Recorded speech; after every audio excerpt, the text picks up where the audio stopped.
Shalom saudara dalam Tuhan, kita kembali dalam renungan hari ini. Berbahagialah orang yang dianiaya oleh karena kebenaran, karena mereka yang empunya kerajaan surga. Salah satu hal yang menarik dari pribadi Yesus adalah keterus-terangannya. Yesus tidak pernah mengiming-imingi muridnya, tapi sebaliknya dia selalu memberikan kepastian tentang apa yang akan terjadi dari orang-orang yang memilih untuk mengikut dia.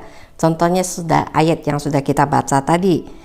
Perkataan Yesus di sini juga senafas dengan perkataan dalam Injil Lukas pasal 9:23 yang berkata, "Setiap orang yang mau mengikut aku, ia harus menyangkal dirinya, memikul salibnya setiap hari dan mengikut aku."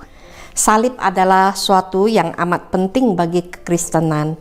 Segala dosa dalam bidang politik, ekonomi, kebudayaan, dan seterusnya, semua itu telah diselesaikan oleh Tuhan Yesus di kayu salib.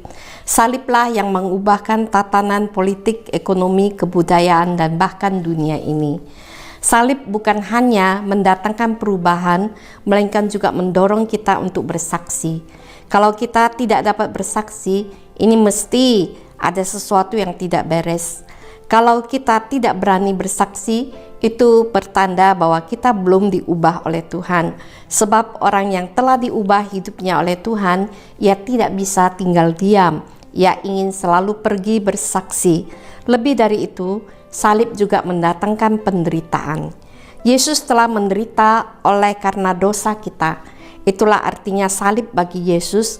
Kemudian apa arti salib bagi kita? Salib bagi kita ialah berbahagialah kita yang menderita oleh sebab kebenaran.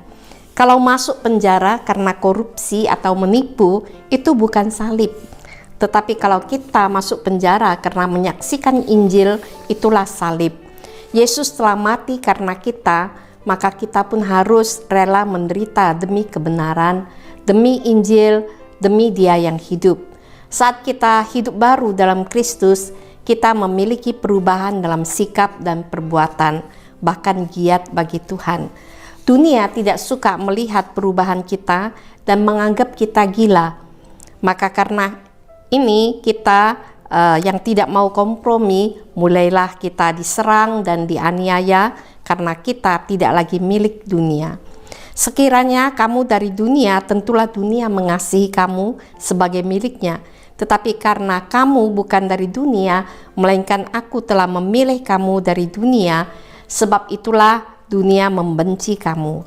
Akibat dari penganiayaan, yakni kita menderita karena nama Yesus. Kita harus memikul salib, tetapi kita tetap bersukaria karena menganggap semua ini sebagai karunia.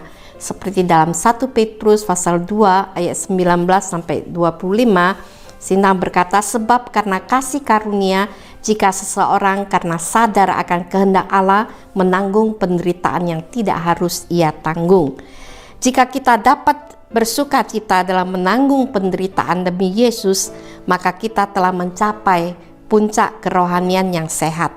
Inilah pengetahuan yang perlu kita ketahui dalam menuntut pertumbuhan rohani, sehingga kita dapat memulai langkah demi langkah mencapai puncak kerohanian yang sehat dan menjadi orang Kristen yang berbuah lebat sesuai panggilan Allah.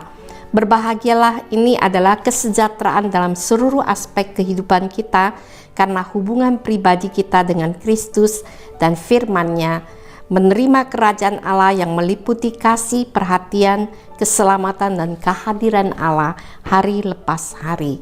Amin. Kita berdoa. Tuhan, terima kasih karena kasih-Mu telah menyelamatkan kami, sehingga kami yang telah diselamatkan ini diberikan keberanian, diberikan kekuatan untuk berani ya Bapa menghadapi segala penganiayaan, kesulitan karena Injil.